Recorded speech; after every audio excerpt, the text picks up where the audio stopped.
Hello friends, నేను రాజుగారు. భారతదేశంలో ఏదో రకంగా అనిశ్చితిని నెలకొల్పాలి.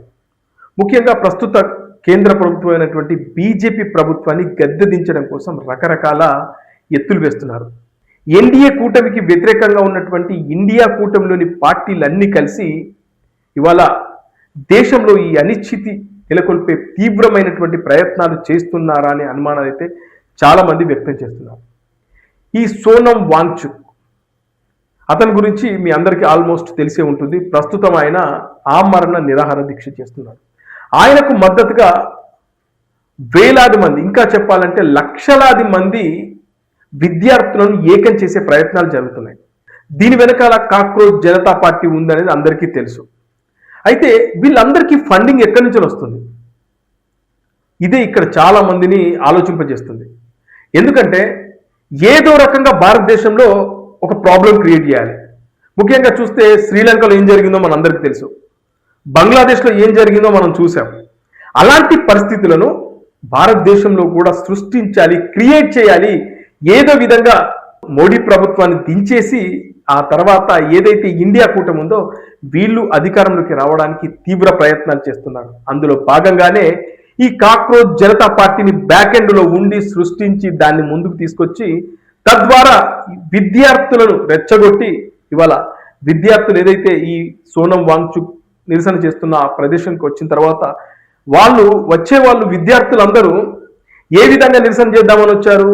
శాంతియుత నిరసన చేద్దామని వచ్చారు. కానీ వాళ్ళ వెనకాల చూస్తే లారీల నిండా రాళ్ళు, అదేవిధంగా కర్రలు, ఇలా మొత్తానికి అక్కడ ఒక భయానకమైనటువంటి వాతావరణాన్ని సృష్టించాలని తీవ్ర ప్రయత్నాలు చేస్తే అక్కడ కేంద్ర ప్రభుత్వం పోలీసులు భారీగా మోహరించి అక్కడ ఎలాంటి అల్లర్లు జరగకుండా అడ్డుకునే ప్రయత్నం చేశారు. అంతేకాకుండా ఎవరైతే విధ్వంసం చేద్దామనే ప్రయత్నం చేశారో వాళ్ళందరినీ తరిమి కొట్టారు. అయితే దీనిలో దురదృష్టవత్తు విద్యార్థులు, అదేవిధంగా యువత దెబ్బలు తిన్నారు. ఈ సోనం వాంగ్చుక్ ఎవరైతే ఉన్నారో ఆయన భారతదేశంలో ఏదో రకంగా అల్లర్లు క్రియేట్ చేయాలి, తద్వారా వాళ్ళు అనుకున్న ప్రభుత్వాన్ని వచ్చే ఎన్నికల్లో గెలిపించుకునేలాగా ఈ సోనం వాంగ్చుక్ ప్రయత్నాలు మొదలుపెట్టాడు. దాని వెనకాల ఎవరెవరు ఉన్నారు ఏంటనేది మనకు అందరికీ ఈ పాటికి అర్థమైపోయింది.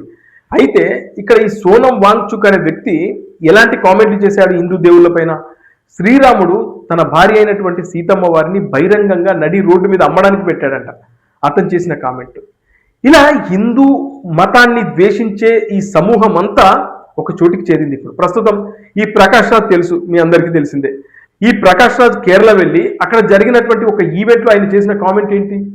శ్రీరాముని పైన నీచమైన కామెంట్ చేశాడు. అలాంటి వ్యక్తి ఇప్పుడు ఏదైతే అతను ఆమరణ నిరాహార దీక్ష చేస్తుండో ఆ ప్లేస్కి వెళ్ళి ఆయనకు సంఘీభావం తెలిపాడు. ఇలాంటి సమూహం అంతా ఒక చోటికి చేరింది. అయితే వీళ్ళందరికీ ఫండింగ్ ఎక్కడి నుంచి వస్తుంది? ఈ కాక్రోచ్ జనతా పార్టీ కానీ, లేదంటే ఇక్కడ ఏదైతే ఇప్పుడు ఆమరణ నిరాహార దీక్ష చేస్తున్నారో అక్కడ యువతను తరలించడానికి కానీ, అదేవిధంగా మొత్తం ఆ ఈవెంట్ నిర్వహించడానికి వీళ్ళకందరికీ ఫండింగ్ ఎక్కడి నుంచి వచ్చింది అంటే ఒక మాట వినబడుతుంది, అదే జార్జ్ సోరస్. ఈ వ్యక్తి మన భారతదేశాన్ని కూడా తన గ్రిప్పులో ఉంచుకోవడానికి తీవ్ర ప్రయత్నాలు చేస్తున్నాడు. ముఖ్యంగా ఏదైతే కాంగ్రెస్ ప్రభుత్వం అధికారంలోకి రావడానికి ఇతను ప్రయత్నాలు స్టార్ట్ చేశాడు. దీని వెనకాల ఇక ఎవరున్నారో మీరు అర్థం చేసుకోండి. అలా ఈ జార్జ్ సోరస్ అనే వ్యక్తి వీళ్ళందరికీ ఫండింగ్ చేస్తూ ఉంటాడు. అతను పనే ఇది. వివిధ దేశాలకు సంబంధించినటువంటి ఎవరైతే ఈ అల్లరి మూకలు ఉంటారో, ఎవరైతే ఆ దేశం పైన గొడవలు, కొట్లాటలు, ఇలాంటి విధ్వంసాలకు తెరలేపుతారో వాళ్ళందరికీ ఇతను ఫండింగ్ చేస్తాడు.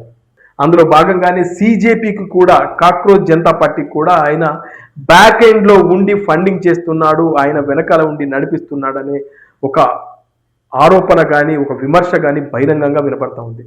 అట్లా వీళ్ళందరూ ఇప్పుడు ఏదో రకంగా భారతదేశంలో ఒక అనిశ్చితిని తీసుకురావాలి, ముఖ్యంగా ఏదో రకమైనటువంటి గొడవలు, కొట్లాటలు క్రియేట్ చేసి కేంద్రంలో ఉన్నటువంటి బీజేపీ ప్రభుత్వాన్ని మళ్ళీ అధికారంలోకి రాకుండా గద్దె దించే ప్రయత్నాల్లో భాగంగానే ఇలాంటివి అనేది చాలామంది మాట్లాడుతూ ఉన్నారు.